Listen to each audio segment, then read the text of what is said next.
अस्सलामुअलैकुम नाजरीन, आप देख रहे हैं प्रोग्राम अंदर की बात मुज़म्मिल सोहरवर्दी के साथ। मैं हूं आपकी मेज़बान इकरार यास। हमारे साथ मौजूद हैं मुज़म्मिल सोहरवर्दी। अस्सलामुअलैकुम sir, welcome to the show. क्या हाल है आपका? बिल्कुल ठीक-ठाक, आप सुनाएँ कैसी तबीयत है आपकी? मैं ठीक हूँ, शुक्र है सर। आज के दिन में काफ़ी अहम डेवलपमेंट्स हुई हैं। सबसे पहले तो अंदर की बात जानना चाहूँगी, जो 8 फरवरी को पीटीआई की जानिब से पेशावर में एहतजाज का ऐलान किया गया है। मौजूदा सूरत-ए-हाल में आप इसको कैसे देखते हैं? इसके क्या असरात होंगे? देखिए, मैं समझता हूँ कि 8 फरवरी को आज इमरान खान ने अपने ट्वीट में पेशावर में जलसे का ऐलान किया है। उन्होंने कहा है कि पेशावर में जलसा किया जाए और केपी से काफ़िले जो हैं वो पेशावर जाएँ। उनके ट्वीट में कोई पंजाब के काफ़िलों के लिए, सिंध के लिए कोई एहतजाज की कॉल नहीं है, सिर्फ़ केपी की कॉल है, वो भी केपी के काफ़िले पेशावर जाएँ, कैटेगोरिकली। इसका मतलब है कि कहीं न कहीं बानी पीटीआई को ये अंदाज़ा हो गया है कि अब इस्लामाबाद डी चौक की कॉल नहीं देनी है। अब पार्टी में डी चौक जाने की शकत ही नहीं है, बल्कि अगर डी चौक जाने की पार्टी कोशिश भी करेगी तो बड़ा नुकसान हो जाएगा। और मुझे लगता है गंडापुर उस दिन जो सज़ा के बाद इमरान खान को मिले हैं, उन्होंने कहा भाईजान डी चौक कोई नहीं जाना, करना है तो पेशावर में जलसा कर लें। तो एक तो मुझे लगता है कि किसी न किसी तरह ये सियासी शिकस्त है और एक कमज़ोर ऐलान है एहतजाज का, पेशावर में। क्योंकि देखिए ना जी, पेशावर में तो आप जीते हैं, केपी में आप जीते हैं, वहाँ के इंतखाबात पर केपी के इंतखाबात तो आपको कबूल है ना, तो वहाँ पर जलसा करने की या एहतजाज करने की क्या ज़रूरत है? क्या आपको नहीं कबूल पंजाब के, आप लाहौर करते 8 फरवरी को, पता लग जाता आपकी ताकत। आप चले इस्लामाबाद चढ़ाई नहीं करना चाहते, आप लाहौर में मीनार पाकिस्तान जलसा रख के दिखाते। हम देखते कि आपका कितनी ताकत है जलसे की, हमने पहले भी कहा। लेकिन जब आप में ने पेशावर में जलसा रखा है, तो आपने अपनी सियासी शिकस्त कबूल कर ली है और आपको ये लगा है कि वो हम अब लाहौर या इस्लामाबाद में जलसा करने की पोजीशन में नहीं है। बाकी उनके आज के ट्वीट में आसिम मुनीर को बुरा भला कहा गया है, वो याहिया पार्ट 2 कहा गया है, जनरल याहिया ये वो अपनी जगह जो वो आसिम मुनीर के खिलाफ ट्वीट देखे ना, पहले तो खुशाइन भी कह रहे थे, अब आसिम मुनीर के खिलाफ रोज ट्वीट कर रहे हैं, वही याहिया पार्ट 2 कह रहे हैं आसिम मुनीर को, तो वो सब कुछ तो अपनी जगह है। लेकिन साथ-साथ जो जलसा है वो पेशावर में अनाउंस किया है, जो हुकूमत के लिए भी बड़ी आसानी है, वफाकी हुकूमत को कि आप पेशावर में जलसा करें, वफाकी और पंजाब हुकूमत को उससे क्या है, आप करते रहें वहाँ जितना जलसा आपने करना है। मेरे ख्याल में ये जो 8 फरवरी का यौम स्याह है, इस गुब्बारे से हवा निकल गई है। इसमें ना पंजाब में कोई एहतजाज है, ना इस्लामाबाद में, ना सिंध में, ना कराची में, ना कोयटा में, एक पेशावर में जलसा है, वो भी केपी के काफ़िलों ने जाना है, तो इसका मतलब है कि एक फुसफुसा सा 8 फरवरी का एहतजाज है।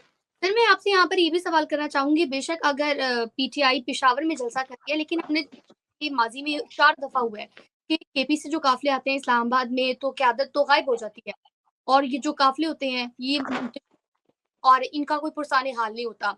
तो बहुत ज़्यादा मायूस हुए हैं, 1 नहीं, 2 नहीं, 3 नहीं, 4 दफ़ा मायूस हुए हैं, बहुत ज़्यादा मायूस हुए हैं।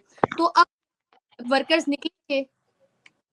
नहीं, अब देखिए ना, पेशावर में तो उनकी अपनी हुकूमत है, वहाँ एहतजाज में कोई रुकावट तो नहीं होगी, वहाँ तो पुलिस फैसिलिटेट कर रही होगी। साल तो डाउन वहाँ हो तो जाए। वहाँ तो हुकूमत जो है वो दूध की शहद की नहरें दे रही होगी, आ जाओ एहतजाज में आ जाओ।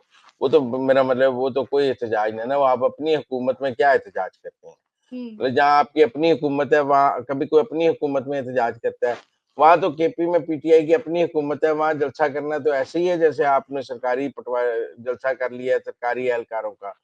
तो वहाँ तो पुलिस वाले भी जलसों में नाच रहे होंगे, वहाँ प उनके सरकारी एहलकार भी, एमपी, एमएनए भी, तो वो तो एक फन पार्टी है, वो एहतजाज तो नहीं है ना। तो वो तो मेरा मतलब है कि इसका मतलब है कि पीटीआई 8 फरवरी को कुछ संजीदा एहतजाज के मूड में नहीं थी, एक फन पार्टी है जो पेशावर में रखी गई है। कल मेला लगा रहे हैं। जी, जी।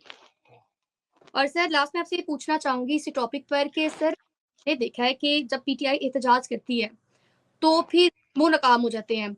अब जब ये इस्लामाबाद की जगह पेशावर में एहतजाज कर रहे हैं, ने तो फिर आपके कहने के मुताबिक इन्होंने अपनी शिकस्त को तस्लीम कर लिया, तो मुज़ाकरात पर इसका क्या असर होगा? क्योंकि अब तो चौथा दौर भी होगा। मुज़ाकरात तो आप समझे खत्म ही है, वो तो अब एवें रस्मी सी बात है। मुझे नहीं लगता कि मुज़ाकरात में से कुछ निकलेगा, कमीशन नहीं बनेंगे। लेकिन ना जी, वो तो मुज़ाकरात की पहली शर्त थी इमरान खान की रिहाई और वो 14 साल कैद हो गई है, तो फिर मुज़ाकरात क्या रह गए? कुछ भी मुज़ाकरात की पहली शर्त थी कि हुकूमत जो है प्रोसिक्यूशन ना करे, हुकूमत सज़ाएँ ना कराए, हुकूमत ज़मानतों में मदद करे, हुकूमत मुखालफत ना करे। तो हुकूमत ने तो उनके सज़ा करा दी है, तो फिर इसमें मेरा मतलब मुज़ाकरात की तो पहली शर्त ही खत्म हो गई है। कमीशन बनने नहीं, रिहाइयाँ होनी नहीं, तो मुज़ाकरात किस बात के? देखिए ना, अगर कमीशन नहीं बनाने थे तो रिहाइयाँ हो जाती। अब जब रिहाइयाँ भी नहीं होनी और कमीशन भी नहीं बनने, तो फिर पीटीआई को क्या मिलना है? कुछ भी नहीं, तो मुझे तो मुज़ाकरात का कोई फ्यूचर नहीं। ठीक है सर, आगे बढ़ेंगे और अब बात करेंगे ट्रम्प की हलफबर्दारी को लेकर। तो पीटीआई ओवरसीज़ की उम्मीदें अभी तक नहीं टूटी। कहीं न कहीं वो कह रहे हैं कि कोई ना कोई मुआवज़ा हो जाएगा, ट्रम्प आएँगे, फिर खान साहब बाहर आ जाएँगे। तो अब आपको क्या लग रहा है? अच्छा देखिए ना, इमरान खान, हमने कल अपने प्रोग्राम में बात की थी कि इमरान खान की सजा पर पूरे पाकिस्तान में कोई भी एहतजाज नहीं हुआ।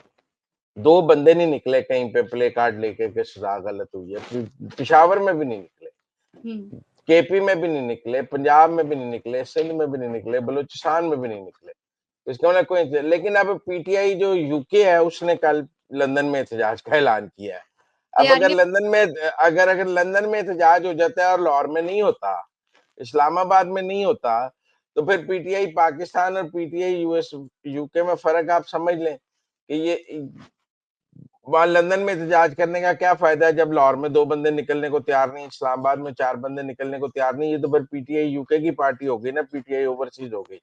अब जहाँ तक आपने ट्रम्प जी, लेकिन वो तो कहते हैं कि पाकिस्तान वाली जो पीटीआई है वो कॉम्प्रोमाइज़ है, ओवरसीज़ वाले कॉम्प्रोमाइज़ नहीं है। तो ठीक है फिर वहाँ लंदन में इलेक्शन लड़ लें। इलेक्शन तो पाकिस्तान में लड़ना है ना, तो हुँ, जाके लंदन में हाउस ऑफ कॉमन्स का इलेक्शन लड़ लें।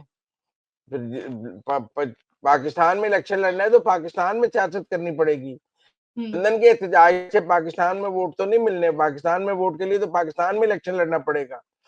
बहरहाल जहां तक ट्रंप वाली बात है, देखिए सजा पर सब लोग हैरान है, रिचर्ड गर्नेल का ट्वीट नहीं आया। हर बंदा परेशान है कि यार रिचर्ड गर्नेल जो मेरा मतलब छोटी छोटी बात पर ट्वीट कर रहा था, यकदम ही खामोश हो गया और उसने 14 साल की सजा पर भी नहीं ट्वीट किया। तो कोई पीटीआई वालों के पैसे खत्म हो गए हैं, कोई उनके पास कोई पैसे नहीं रहे, उसने अनफॉलो भी कर दिया शहबाज गिल को। बहुत सारे लोग कह रहे हैं कि वो जिस पीआर कंपनी के जरिए ट्वीट हो रहे थे, उस पीआर कंपनी को पैसे नहीं पहुंचे, पैसे शहबाज गिल खा गया है, इसलिए शहबाज गिल को अनफॉलो कर दिया गया है। वहाँ पैसों का रौला पड़ गया है पीटीआई यूएसए में। तो मेरा मतलब है कि ट्रंप के आने की क्या, इस वक्त तो हू का आलम है। किसी पीटीआई के बड़े लीडर को ट्रंप की अलबरदारी का दावतनामा नहीं मिला। कोई ये नहीं कह सकता कि मेरे पास दावतनामा मौजूद है, किसी के पास भी दावतनामा नहीं है। अब तो खैर तकरीब ही बिल्कुल हॉल में चली गई है, लेकिन वैसे भी दावतनामा किसी के पास नहीं था। तो वो जो ट्रंप की आने की खुशियां और ये लग रहा था ना कि ट्रंप हमारी जेब में है, मेरा ख्याल है वो तासुर खत्म हो गया है और वो अब ट्रंप इनकी जेब में नहीं रहा, इनकी जेब से निकल गया है। इसीलिए इमरान खान ने भी पिशावर जलसा रखा है, इस्लामाबाद नहीं रखा, क्योंकि हुँ, हर एक का ख्याल था कि ट्रंप के आने के बाद तो ये सड़कें गर्म करेंगे और उसके जी, बाद हालात खराब करेंगे ताकि ट्रंप की एडमिनिस्ट्रेशन को पाकिस्तान पर दबाव डालने का मौका मिल सके। लेकिन ट्रंप की एडमिनिस्ट्रेशन को पाकिस्तान पर दबाव डालने का मौका तो तब मिलता ना जब ये पाकिस्तान में कुछ करते, पिशावर के जलसे से तो नहीं करना। इसका हुँ, मतलब है कहीं ना कहीं ट्रंप एडमिनिस्ट्रेशन की नाउमीदी पीटीआई में नजर आ रही है और काफी ज्यादा नजर आ रही ठीक हो गया सर, आगे बढ़ेंगे। आखिर में आपसे पूछना चाहूँगी चीफ ऑफ स्टाफ जो है वो पाकिस्तान में मौजूद है, तो आप कैसे इसको देखते हैं? इसको कैसे सम अप करें? है। देखिए ईरान के चीफ ऑफ स्टाफ जो है, फौजी जो है वो पाकिस्तान आए हैं, उनके फौजी सरबराह, और अभी इससे पहले बांग्लादेश के आए हुए थे। हुँ, बांग्लादेश वाले तो असला लेने आए हुए थे, लेकिन ईरान के साथ हमारे बड़े मसाइल हैं, बिलखसूस जो बलूचिस्तान में बीएलए वगैरह है, उनका ईरान में उनको बहुत शेल्टर दिया जाता है और इस वक्त हम ईरान पर दबाव डाल रहे हैं कि आप वो शेल्टर खत्म करें और हम ये जो बीएलए के वहाँ सेफ हेवन्स हैं ईरानियन साइड पे, वो खत्म होने चाहिए। तो पाकिस्तान आर्मी ने इससे पहले भी ईरान को इस बारे में सख्त मैसेज दिया। इस वक्त ईरान शदीद मुश्किल में है। ट्रंप के आने के बाद ईरान पर सख्तियां बढ़नी हैं। अब वो कह रहे हैं कि गजा की सीज फायर के बाद अगली बारी ईरान की है और ईरान ऐसे मौके पर पाकिस्तान के साथ तो कम से कम सीज फायर करना चाहेगा और लड़ाई खत्म करना चाहेगा। मुझे ये लगता है कि इस दौरे में ये जो बलोच कॉम्प्रेस अस्करी तंजीमें हैं, उनके खिलाफ जॉइंट ऑपरेशन और उनके खात्मे और उनके सेफ हेवन्स के खात्मे पर बहुत तफसीली बात होगी और ईरान जो है इस हवाले से अब पाकिस्तान के साथ ताउन करेगा क्योंकि उसे पाकिस्तान की ज़रूरत है। वैसे तो ईरान पाकिस्तान से असला भी चाहता है लेकिन शायद हम असला ना दें, लेकिन जो इरानियन ऑयल है वो भी हमने बहुत कम कर दिया हुआ है लेना और उससे भी ईरान को बड़ी प्रॉब्लम है कि हम वो 15 मिलियन लीटर से 6 मिलियन लीटर पे ले आए हैं और भी हम जो है वो बंद कर रहे हैं। तो मेरे ख्याल में ईरान को अब हमने स्क्वीज़ किया है। अब ईरान अगर बलूचिस्तान की अस्करी तंजीमों के खिलाफ हमारे साथ ताउन करने पर तैयार हो जाता है, तो फिर पाकिस्तान जो है बलूचिस्तान में अमन कायम करने की पोज़ीशन में होगा। कल गवादर के एयरपोर्ट का भी इफ्तिताह हो रहा है और ऐसे में इरानियन आर्म्ड फोर्सेस के चीफ ऑफ जनरल स्टाफ का आना और वहाँ बीएलए वगैरह के हवाले से अगर ताउन का कोई रोड मैप तय हो जाता है, तो फिर पाकिस्तान बलूचिस्तान को भी कंट्रोल कर बेहतर वहाँ अमन कर सकता है और सी पैक फेज़ 2 पे भी बहुत उसमें कामयाबी हो सकती है। यानी खुशाइन दौरा है जिसमें जो हुँ। प्रॉब्लम्स है और दूर करने की कोशिश की जाएगी। तो नाज़रीन, ये थी आज के अंदर की बातें। आपसे मुलाकात होगी अगले प्रोग्राम में। हमें दीजिए इजाज़त। अल्लाह ने के बाद।